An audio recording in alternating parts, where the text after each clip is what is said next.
Bonjour à toutes et à tous, je suis Camille Monceau, l'autrice des Chroniques de l'érable et du cerisier chez Gallimard Jeunesse et prochainement du secret des bonbons pamplemousse, pas des pompons, chez Robert Laffont. Grande question. J'ai commencé ce récit en 2017. En fait, c'est à une époque où ça faisait 2 ans que j'étais rentrée du Japon. J'ai vécu 1 an au Japon, je suis partie vivre 1 an à la fin de mes études. Et c'était une période où j'étais vraiment en manque de Japon. Et un peu par défi, à l'époque, je travaillais aux éditions Nathan dans le scolaire. Et je m'ennuyais un peu dans mon travail et j'étais très en manque du Japon. Et par jeu, je me suis dit, je vais essayer d'écrire un roman. J'avais déjà essayé d'écrire un roman quand j'étais plus jeune. Ça avait été un vaste échec parce que je n'avais pas de trame, donc ça partait dans tous les sens. Et en fait, là, ayant appris de mes erreurs, donc cette fois-là, en avril 2017, j'ai ouvert mon ordinateur et j'ai commencé par faire une trame chapitre par chapitre de l'histoire du premier tome que j'imaginais.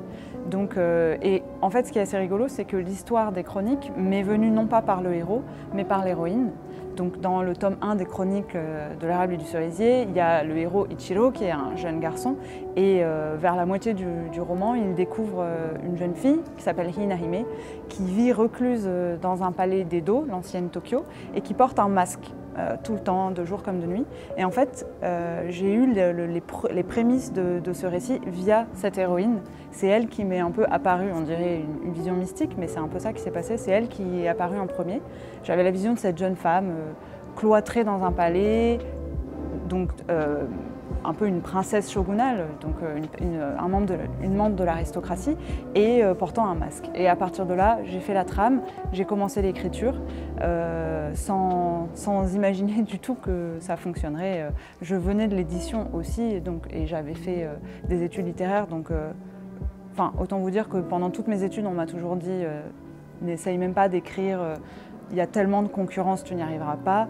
Et ensuite, en étant du côté, entre guillemets, caché, c'est-à-dire du côté de la maison d'édition, j'ai très vite vu à quel point les maisons d'édition étaient en effet inondées de manuscrits, à quel point la compétition était rude, la concurrence était rude.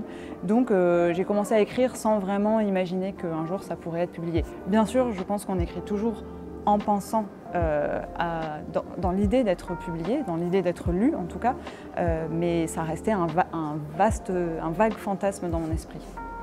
Alors en fait, donc, cette première tentative de roman, je l'avais commencé quand j'avais 19 ans. À l'époque, j'étais en prépa littéraire. Et ça se passait aussi dans le Japon, un siècle avant les chroniques, ça se passait plutôt pendant la période Sengoku, donc la période des provinces en guerre. C'était une histoire de clan, de trahison, il y avait 3 points de vue, c'était plutôt un roman choral. Et j'adorais, d'ailleurs le titre de cette série, je voulais que ce soit Les cerisiers blancs, donc il y avait toujours le leitmotiv du cerisier. C'est un peu cliché parce que c'est très populaire au Japon, c'est un peu l'arbre emblématique du Japon. Mais je dirais que le gros problème donc ce roman, en fait, je l'ai réécrit 3 fois en tout. Je l'ai retravaillé vraiment à chaque fois de fond en comble. Donc il y a vraiment 3 versions complètement différentes de ce roman qui existe. La dernière fois que je l'ai retravaillé, c'est quand on vivait au Japon avec mon compagnon, qui est lui aussi de formation littéraire, qui est historien, qui connaît très bien l'histoire du Japon. Il est franco-japonais. Et en fait, il l'a relu vraiment comme un éditeur. Il m'a fait des retours très très détaillés. Et quand j'ai vu la masse de travail qu'il y aurait à faire si je voulais encore une fois retravailler ce bouquin, je me suis un peu découragée. Et en fait, j'ai eu une panne d'écriture pendant 2 ans. Donc ça, c'était en 2015. Et pendant 2 ans, 2016-2017, j'ai pas écrit un mot, mais vraiment même pas dans mon journal intime. J'avais plus envie, je pense que je me sentais un peu découragée par tout ce travail. Et en fait, en 2016, alors j'espère pas, 2017, je pense pas dire de bêtises, j'ai découvert La Passe Miroir de Christelle Dabos. Et je sais pas, ça m'a un peu redonné goût, un peu au roman d'aventure. Je lisais beaucoup de textes très sérieux, si je puis dire, et ce bouquin m'a vraiment emporté, je pense, comme beaucoup de lecteurs et lectrices. Et donc, je pense que ça a été un peu la petite étincelle qui m'a donné envie de remonter à cheval et de réessayer l'aventure de l'écriture en ayant appris de mes erreurs. En gros, le gros problème de ma première tentative de roman, c'est que ça partait dans tous les sens. J'avais une vague idée de ce que je voulais raconter, mais j'avais pas de trame précise. Donc, il y avait des complots, il y avait des machinations, mais les motifs des personnages, leurs motivations secrètes n'étaient pas vraiment travaillée, donc elle n'était pas crédible, donc c'était très très bancal. C'était un peu un canard boiteux, si je puis dire. Donc pour le tome 1 des chroniques, j'ai vraiment pas fait ça. J'ai fait cette trame, comme je disais au début, où là je me suis dit, quand je commence le roman, je veux savoir où est-ce que j'irai à la fin, et même je vais aller plus loin que ça.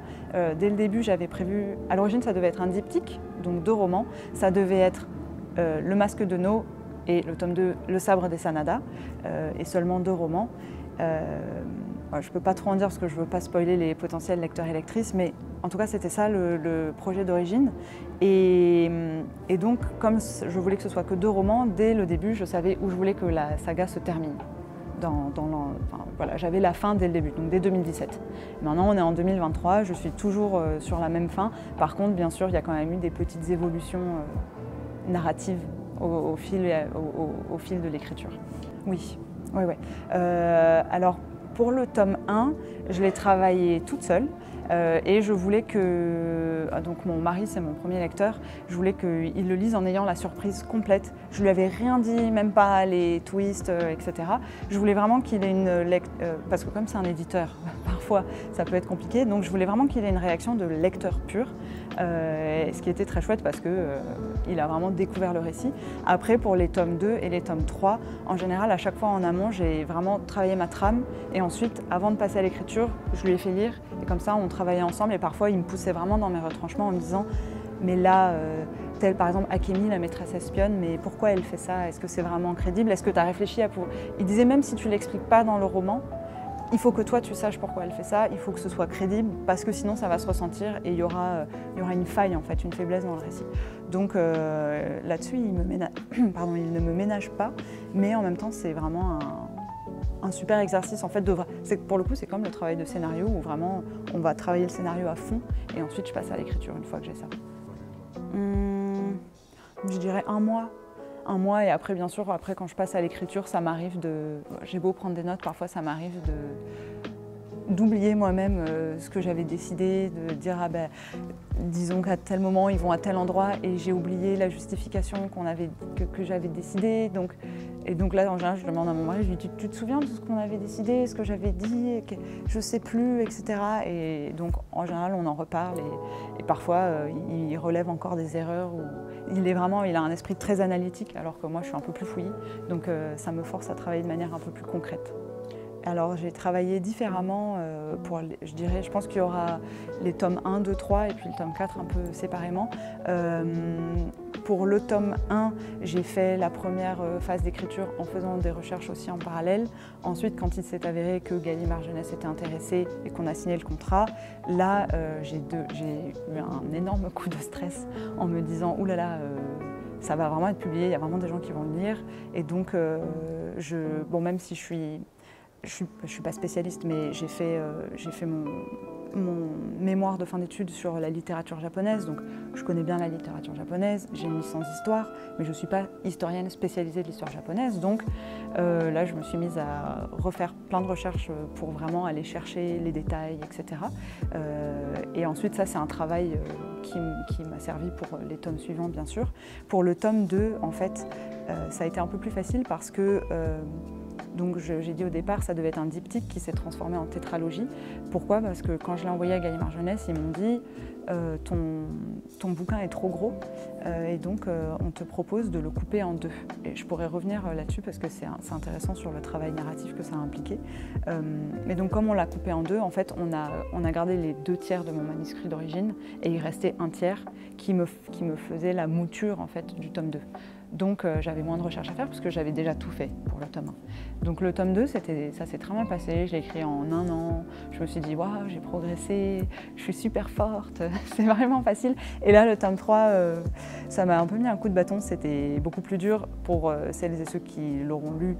Je pense que ça peut se comprendre puisqu'il y a vraiment un vrai défi d'écriture. Si je puis dire, je reprends un petit peu le récit à zéro, il y a un vrai changement narratif. Et là, ça a été beaucoup plus compliqué et en même temps vraiment enrichissant dans le sens où pour le tome 2, j'avais prévu de partir faire un voyage de recherche au Japon en février-mars 2021. Je n'ai pas pu à cause du Covid, bien sûr. Et donc pour le tome 2, les petites recherches que j'ai dû faire un peu à côté, je les ai faites sur Internet. Il y a notamment un temple, tout le temple où il se promène au début du tome 2, enfin où il se promène, où il trouve refuge. Ce temple, je l'ai arpenté en long et en large sur Google Maps. Je prenais le petit bonhomme et je me promenais pour essayer de voir. Et l'année dernière, pour le coup, j'ai pu faire un voyage de recherche de 3 mois pour le tome 3 et pour le roman graphique dont j'ai écrit le scénario. Et en fait, ça a été beaucoup plus difficile que ce que je pensais. Encore une fois, je suis une personne très angoissée et c'était très stressant d'être sur place parce que du coup, j'avais vraiment un sentiment de je voulais tout mettre, je voulais tout garder, je voulais absolument aller au plus proche de l'authenticité historique. Donc encore une fois, je me suis mis énormément de pression. Et pour le tome 4, je n'ai pas répété mes erreurs, tout simplement parce qu'en fait, j'ai commencé l'écriture du tome 4 plus ou moins quand j'étais en Australie. J'ai passé 3 mois en Australie cette année. Et c'est un voyage on devait partir 1 an. Avec le Covid, on n'a pas pu, on a reporté. On a réussi à partir 3 mois. Et en fait, j'avais peur de ne pas réussir à écrire quand on était en voyage, parce que donc on était tout le temps sur la route. Sauf que comme on n'avait pas Internet, on a vraiment, mais quand je dis pas Internet, c'est on a eu des semaines entières sans une seule connexion, une seule barre de connexion. Je ne pouvais pas faire de recherche. Bien sûr, je n'avais pas pris tous mes livres historiques. De toute façon, mon mari avait mis son veto. Je n'avais même pas eu le droit de prendre mon petit guide du Japon d'Edo. Donc, j'avais rien du tout. Et sans Internet, impossibilité totale de faire les recherches. Donc, en fait, ça a laissé la porte ouverte à la créativité pure, à vraiment l'écriture pure. Et c'est très chouette. Donc là, je continue dans cette logique. J'ai pour objectif d'avoir fini ma première version du tome 4 pour Noël. Là, pour vous donner une idée, j'en suis au chapitre 26. Et bon, mais avec la promotion, mon rythme d'écriture est un petit peu perturbé, donc je suis moins productive. Donc pour ne pas me mettre trop de pression, Noël c'est une bonne date butoir pour moi. Et je ferai les recherches vraiment spécifiques à partir du mois de janvier. Ce que je peux me permettre, puisque comme c'est le 4e tome, j'ai déjà tout le bagage historique des recherches que j'avais fait pour les 3 tomes précédents. Donc là, ça va plutôt être, comme on a prévu de retourner vivre au Japon en janvier 2024, je vais aller à Kyushu, puisque mini spoil, il y aura une partie qui se passera sur l'île de Kyushu, où pour le coup je ne suis jamais allée. Donc j'ai pour précepte de jamais écrire sur des endroits où je ne suis pas allée. Donc là, j'ai fait dans le sens inverse, j'ai écrit d'abord et puis j'irai faire les recherches. Et donc je modifierai sans doute beaucoup, mais c'est pas grave parce que j'ai mon histoire, j'ai mes intrigues, j'ai les arcs de chaque personnage qui sont travaillés. C'est super difficile comme question. Je dirais un peu qu'ils me sont venus comme ça, en fait. Après, je pense en ayant les archétypes, on a Ichiro qui est le jeune garçon un peu torturé. Pour le coup, pour Ichiro, je ne voulais pas avoir un stéréotype de héros. Pardon, je reviens en arrière. Pour expliquer un petit peu, je suis très influencée par les mangas et les animés, qui est une culture que j'adore. Et dans les shonen et les seinen, on a très souvent des personnages, je pense à Naruto par exemple, qui est le petit garçon un peu nul, et puis il va faire un apprentissage et il va être de plus en plus fort. C'est un peu une quête initiatique qu'on retrouve aussi dans la fantasy. Et donc il va devenir de plus en plus fort et acquérir de plus en plus de techniques jusqu'à tuer le super grand méchant, c'est aussi Harry Potter. Et moi, j'avais pas envie d'écrire ça. Je savais que je voulais commencer avec un héros garçon, mais j'avais envie qu'il ait un parcours beaucoup plus accidenté et qu'il se pose aussi beaucoup plus de questions sur qu'est-ce que c'est la voie du sabre, qu'est-ce que c'est l'exercice de la violence, c'est toujours au détriment de quelqu'un, pourquoi, est-ce que c'est juste, etc. Donc ça, c'était assez rigolo. Après, j'ai mis un peu de lui, un peu de moi en lui, puisque je suis végétarienne, il est végétarien. Ça, c'était une évidence. Et sur les personnages secondaires, par exemple, Shin, c'est un peu l'archétype du meilleur ami, mais j'avais envie aussi de lui donner une grande douceur. C'est un enfant qui est un petit peu à part, qui se fait, enfin c'est un terme qui est anachronique, mais qui se fait un peu harceler par les autres enfants, par sa famille, etc. Mais c'est vraiment difficile. Je ne sais pas comment répondre autrement qu'en disant c'est des personnages qui me sont venus. Et après, je les travaille vraiment en essayant de leur donner un contexte, une histoire, d'où est-ce qu'ils viennent, qu'est-ce que c'est un peu leur motivation principale, qu'est-ce que c'est qui les motive à agir dans la vie. Et à partir de là, ce qui est le plus difficile, c'est de faire en sorte que ces personnages secondaires aient une consistance, soit pas des personnages plats mais des personnages ronds. Il me semble qu'il y a un auteur qui a théorisé ça, la notion de personnage en 2D versus en 3D, sans que ces personnages secondaires prennent tout le pas sur l'histoire.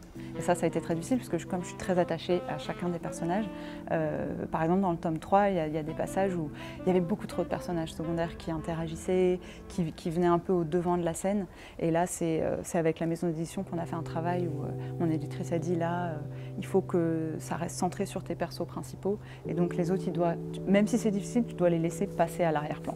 Bon, c'était pas facile. Oui, alors ça c'est quelque chose qui n'est pas évident. Je sais pas. C'est quelque chose qui me stresse beaucoup. J'ai toujours assez peur que le développement, l'évolution des personnages, et surtout les personnages principaux, ne soit pas apprécié par le public, parce que c'est quand même très différent quand on écrit pour soi. Le premier tome, je l'ai écrit pour moi, dans cette idée d'être lu un jour, mais je me faisais vraiment plaisir. Le tome 2, le tome 3, il y a l'attente, il y a la pression, des gens qui vous attendent au tournant et on n'a pas envie de décevoir. Et en fait, à un moment, je me suis dit, j'écris ce que je veux, j'écris pour moi, et donc je vais faire des transformations qui vont peut-être surprendre beaucoup les gens, mais c'est pas grave, c'est comme ça que moi j'ai envie d'écrire mes histoires. Ça a été un vrai défi puisque comme à la base ça devait être un diptyque, à partir du moment où on a décidé avec Gallimard Jeunesse à la base il m'avait quand même laissé le choix, il m'avait dit si tu veux on t'accompagnera et on défendra le roman sans le couper, mais voilà, il faut avoir conscience que ça va être un bouquin qui fait 800 pages. Pour un premier roman, c'est compliqué, j'ai bien fait de ne pas le faire parce qu'en plus le premier tome est sorti l'année du Covid, donc ça a quand même été un peu compliqué comme année, donc on a vraiment bien fait de le couper en deux, mais donc il fallait tout retravailler parce que, par exemple, le personnage de l'héroïne principale, en faisant la coupure, elle arrivait à la toute fin du premier tome.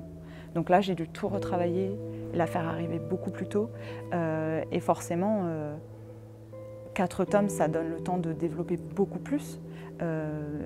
Et c'est dur aussi de pas s'éparpiller, de ne pas aller un petit peu partout. Donc là encore, j'avais vraiment les trames. Un des axes vraiment qui m'intéressait d'explorer dans chaque tome, c'était un peu la notion de chaque tome correspond plus ou moins à une ville. Dans le premier tome, c'est assez centré autour de la ville d'Edo, l'ancienne Tokyo. Le tome 2 est plutôt centré autour d'Osaka. Le tome 3 est un peu centré autour de Kyoto et le nord du Japon.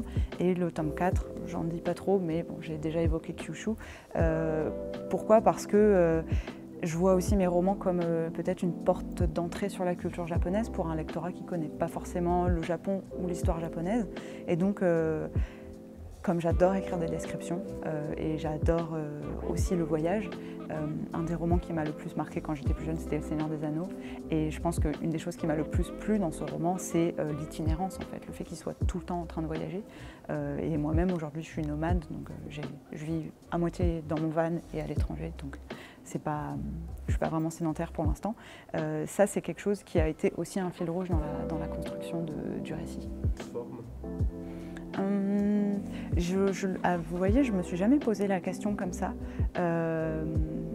alors que pourtant il y a une grosse transformation, vu qu'il y aura un peu une sorte de gros diptyque entre les tomes 1 et 2 et les tomes 3 et 4, donc il y a vraiment un gros changement narratif, mais je ne me l'étais pas posé en ces termes. Pour moi, c'était plutôt, c'est difficile parce que je ne veux pas trop en dévoiler, mais c'était plutôt une question de parité. Dès le début, en 2017, quand j'ai commencé la série, je me suis dit, il y aura le premier tome écrit du point de vue du héros et le deuxième tome écrit d'un autre point de vue féminin. Donc ça, pour moi, d'emblée de jeu, c'était important et c'était pas pour le coup du point de vue du challenge narratif. Par contre, c'est sûr que le fait d'avoir cette grosse, c'est pas vraiment une rupture, mais ce vrai changement de point de vue entre les deux premiers tomes et les tomes 3 et 4, ça a représenté un défi considérable puisque je devais changer de voix, changer de narration, et en fait à tel point que quand j'ai envoyé la première version du manuscrit du tome 3 à mon éditeur, j'ai reçu un coup de fil un peu paniqué où il m'a dit je reconnais pas ta voix, je reconnais pas la voix des tomes 1 et 2, et je lui ai dit bah oui, mais c'était un peu compliqué parce que j'ai eu un changement d'éditeur en cours de route sur le tome 3. Mais en fait, je lui ai expliqué, on en avait parlé avec la précédente éditrice, on avait dit qu'on voulait justement différencier les voix, que c'était très important. Et il m'a dit non, là tu vas trop perdre ton lectorat, c'est trop différent d'un point de vue narratif. C'est un petit peu plus saccadé, il faut que tu reviennes à quelque chose qui corresponde quand même plus à la voix narrative que tu avais adoptée avant. Donc j'ai un peu rétro-pédalé et j'ai adapté en fonction de ça. Et ensuite, c'est très difficile, je ne relis pas mes romans. Et moi, j'ai pas l'impression que ma voix change quand j'écris. Mais par exemple, j'ai des gens qui m'ont dit ah ben, j'ai trouvé le tome 3 très différent du tome 2. J'ai trouvé que c'était plus facile à lire, par exemple. Ou d'autres personnes qui m'ont dit ah ben. Enfin, il y a des avis très différents. Et moi, c'est pas quelque chose du tout dont j'ai conscience. C'est vraiment pas quelque chose de conscientisé. Donc j'ai envie de dire, c'est un peu quelque chose qui se fait au fil de l'eau, au fil de mes expériences de lectrice aussi, parce que je lis beaucoup. Et pour moi, la lecture, ça accompagne vraiment la construction narrative. Donc j'espère, encore une fois, avoir répondu à la question énormément. Je pense que, j'imagine que ça dépend des auteurs et autrices. Je pense que pour moi, la réécriture, c'est plus de 50% du travail. Je fais toujours une première version et en général, elle est au moins retravaillée 3 fois avant de parvenir entre les mains du public. Tout simplement parce que déjà c'est des tels pavés et il y a tellement d'intrigues et de fils à nouer qu'il y a toujours des petites choses à peaufiner. Et aussi, je pense que c'est quelque chose de commun à pas mal de mes collègues, je suis assez perfectionniste et donc ça peut m'arriver de me prendre la tête sur le mot exact que je cherche pendant longtemps. Et ensuite, il y a tout le travail quand même qui est assez conséquent de langue, puisque il y a plein de mots que je ne m'autorise pas à employer parce qu'ils seraient vraiment anachroniques dans le contexte du Japon médiéval. Mais en même temps, je ne pouvais pas adopter une langue tout à fait médiévale qui soit un peu trop, j'ai envie de dire, à la Robert Merle, ce serait vraiment aussi perturbant. Donc j'ai essayé d'avoir un travail sur la langue, avoir une langue élaborée, une langue un petit peu vieillie parfois, parfois même peut-être désuète, pour illustrer le fait qu'on est dans le Japon du XVIIe siècle. Et donc ça, c'était pas facile. C'est un travail qu'on a vraiment fait pour le coup en duo avec les correctrices qui avaient vraiment un œil de lynx et qui me disaient parfois, par exemple, tu as utilisé à brûle-pourpoint. Brûle-pourpoint, le pourpoint, c'est vraiment un vêtement français médiéval, donc c'est un peu bizarre. Donc voilà, vraiment du travail de grande précision. Oui, aussi beaucoup. Alors, mon premier lecteur, c'est mon mari, comme je le disais. Sur le tome 1, je pense que j'ai veillé, donc avant de savoir que je signerais avec une maison d'édition, j'ai veillé à ne pas le faire lire à trop de gens parce que sur ma première tentative de roman qui avait échoué, je l'avais fait lire à plein de gens, des amis, la famille, et en fait j'avais des avis très contradictoires. Parce qu'en fait, malgré tout, d'un lecteur à un autre, on n'a pas forcément les mêmes attentes, on n'a pas les mêmes ressentis de lecture. Donc là, je me suis dit, je ne vais pas m'éparpiller, je vais le faire lire à mon mari parce qu'il est spécialiste de l'histoire japonaise, c'est un éditeur, donc il va pouvoir avoir un regard critique. Et je le fais lire aussi à ma petite sœur, qui est grande lectrice de lecture jeunesse. Par exemple, elle avait adoré La Passe Miroir. Donc je m'étais dit, elle, ça va être aussi un peu ma lectrice type, le public cible auquel je m'adresse. Et donc c'était hyper précieux d'avoir ces deux avis. Et ensuite, pour les tomes suivants, oui, c'était vraiment mon mari. J'ai une amie à qui j'ai fait relire le tome 3 parce que c'est une amie qui est militante féministe aussi dans une asso, donc elle m'a aidée sur certains passages où j'étais pas sûre de moi. Et après ça, c'est vraiment l'éditrice et les correctrices. Ah, et pardon, j'ai oublié, très important, ma belle-mère, qui est donc japonaise, elle s'appelle Chiharu, et alors elle, pour le coup, je l'oubliais alors qu'elle est super importante, à chaque fois elle relit la dernière version avant les corrections orthotypaux. Donc vraiment la version qui est quasiment aboutie, mais où elle va m'aider. Bon, et ensuite elle est vraiment très sympa, donc je peux souvent lui écrire quand je me pose des questions ou qu'il y a des détails, des recherches que j'arrive pas à faire parce que mon japonais n'est pas suffisant ou que j'ai pas trouvé l'information en japonais. Donc elle m'aide sur ça et elle relit à chaque fois avant la parution pour me dire si il ne reste pas des erreurs. Je ne me suis pas trompée dans la fabrication des prunes marinées. Au début, je ne l'avais pas placée à la bonne période de l'année. Elle est très stricte aussi sur les prénoms. Par exemple, elle n'aime pas du tout les prénoms que j'ai choisis pour Ichiro et Hina, le héros masculin et l'héroïne, parce qu'elle trouve que c'est des prénoms... Hina, elle disait c'est pas possible d'être prononcé pour des Français. On va dire Ina. Et Ichiro, c'est un peu moderne comme prénom. Et en fait, c'est des choix volontaires que j'ai faits parce que je voulais avoir des prénoms qui soient quand même assez simples, parce que je sais que tout le monde ne connaît pas la culture japonaise, donc ça peut être un peu compliqué d'avoir les prénoms à rallonge, surtout de l'époque, et les prénoms masculins pouvaient être un peu à rallonge, donc j'ai choisi quelque chose de simple. Alors, si je vais sur ma tendance naturelle, clairement je vais ajouter, vraiment beaucoup. Et typiquement pour le tome 3, on a dû faire des coupes. Et même en faisant des coupes, j'ai pas réussi à écrémer plus. Je crois que j'avais gagné, c'était rien, j'avais gagné 6000 mots, je crois. Non, vraiment rien du tout. Mais bon, ça avait quand même fait gagner quelques pages. J'ai beaucoup de mal à couper, je suis très réticente à ça. Et voilà, j'ai plutôt tendance à ajouter. Moi, de mon point de vue personnel, j'aurais tendance à dire que non. En tout cas, dans mon cas, non. Pour moi, c'est ce que je disais tout à l'heure, la lecture d'autres ouvrages est vraiment hyper importante. Et pour moi, l'écriture, ce n'est pas que l'écriture en elle-même, c'est aussi toutes les lectures que je fais autour, qui nourrissent ma réflexion, qui m'inspirent, qui me font parfois voir des schémas narratifs auxquels je ne suis pas habituée, qui vont me faire sortir de ma zone de confort. Ou alors, quand je suis dans la phase d'écriture, souvent, je vais me faire une liste de lecture en me disant je vais aborder telle thématique dans mon roman, et donc je vais lire ces ouvrages parce que j'ai vu qu'ils abordaient ces thématiques en question, donc j'ai envie de voir, ça m'intéresse de voir comment ces auteurs, ces autrices parlent de ces sujets.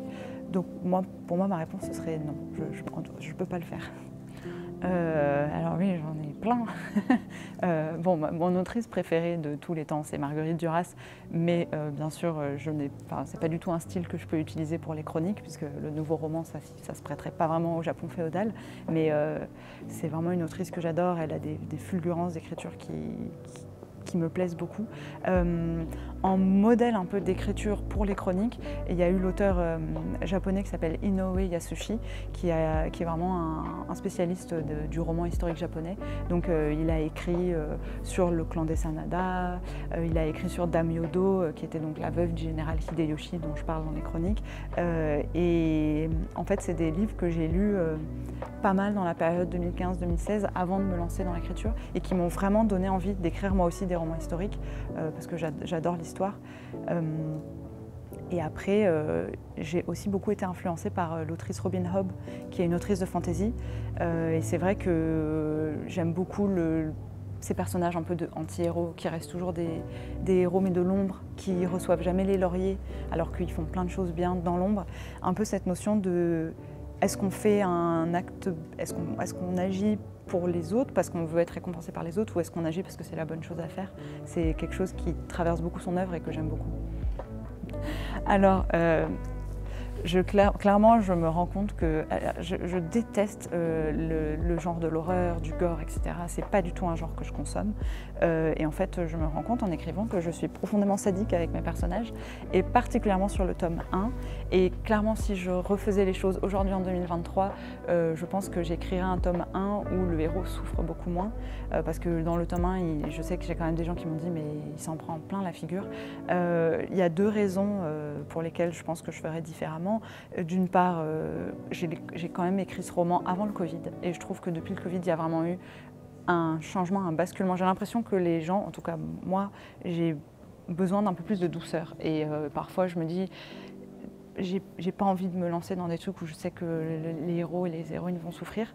Donc il y a ça. Et la deuxième chose, c'est que je me suis cassé la cheville. J'ai eu un accident assez grave l'année dernière. Et en fait, je m'étais jamais rien cassé. J'étais assez solide jusque-là. Et je me suis rendu compte que c'est pas du tout anecdotique, et que le pauvre Ichiro qui se casse le bras dans le tome 1, Bah, en fait, il s'en remet un peu comme ça, il n'y a pas de rééducation et tout, enfin, ce n'est pas du tout crédible. Et je pense parce que j'ai aussi été influencée par un certain type de littérature, le shonen, le seinen ou les romans, les quêtes initiatiques, la fantaisie avec des héros masculins. Mais même, ça peut être avec des héroïnes féminines, je pense, c'est redondant avec des héroïnes. Je pense par exemple à Samantha Shannon, l'autrice du Prieuré de l'Oranger ou de The Bone Season. Son héroïne, surtout dans The Bone Season, c'est terrible ce qu'elle vit, elle s'en prend vraiment plein la figure. Et en fait, je pense que c'est... Maintenant, avec le recul, je me dis, est-ce que c'est pas aussi une violence gratuite? Et est-ce que c'est pas essayer de chercher de l'émotion un peu facilement? Donc j'essaye de pas tomber dans ce biais. Mais je sais que j'ai tendance à le faire. Et pour le tome 3, on a eu des négociations avec mon mari où tel personnage qu'il retrouve, il était manchot. Et il me disait, mais c'est horrible, est-ce qu'il peut pas ne rien avoir? Donc je disais, bah non, il a la main coupée. Alors il disait, non, un doigt, j'étais à 2 doigts. Donc on avait ce genre de négociation. Dans la première version du tome 1 aussi, le poète Daichi, il mourait brûlé vif. Et ça, c'est mon éditeur qui avait dit c'est un peu dur, le tome 1 déjà, là, il se termine sur des choses assez difficiles, donc peut-être que tu pourrais ne pas le tuer. Et j'avais dit oui, vous avez complètement raison, je modifie ça volontiers. Oui, pour moi, oui, clairement. Le but, c'est de raconter des histoires. Et en fait, typiquement, donc mon premier tome est sorti en plein Covid. Et c'était horrible. Je me suis dit, mais qu'est-ce qu'on s'en fiche de mon roman en fait? À qui ça va parler un bouquin sur le Japon du XVIIe siècle alors qu'on est en pleine pandémie mondiale? Est-ce que je ne devrais pas parler de sujets d'actualité au lieu de raconter des épopées complètement fictives? Et en fait, c'était d'autant plus difficile que j'ai pas pu faire de promotion du tout. Donc je me sentais vraiment très seule. Et en fait, au début de janvier 2021, j'ai commencé à recevoir des retours de lecteurs et lectrices sur Instagram. Et ça m'a bouleversée. C'était des gens, des jeunes, des moins jeunes, qui disaient j'ai lu votre bouquin, je suis passionnée de Japon ou pas. Et en fait, on ne peut pas voyager en ce moment. Et ça m'a vraiment permis de m'évader. Et j'ai vraiment, quand je lisais, j'avais l'impression d'être ailleurs. Donc ça m'a vraiment touchée. Je me suis dit, bon, oui, je raconte des histoires. Il y a des messages. Pour moi, je ne crois pas, pour le coup, moi aussi, je fais de la polémique. Je ne crois pas dans l'idée que la littérature ne soit pas politique. Et pour moi, on ne peut pas séparer l'œuvre de l'artiste. Donc je suis profondément militante et engagée. Et donc forcément, ça infuse dans mes œuvres. Mais je raconte des histoires. Et je raconte aussi des histoires pour qu'on puisse voyager et partir dans le temps, partir dans l'espace. Essayer d'imaginer comment c'était là-bas dans le Japon du XVIIe siècle, très loin de nous. Voilà. Ça me fait vraiment rêver. De ne pas abandonner, de ne pas lâcher. Du coup, c'est plein de conseils. Je pense que le premier conseil, c'est de vraiment croire en soi, même si on a...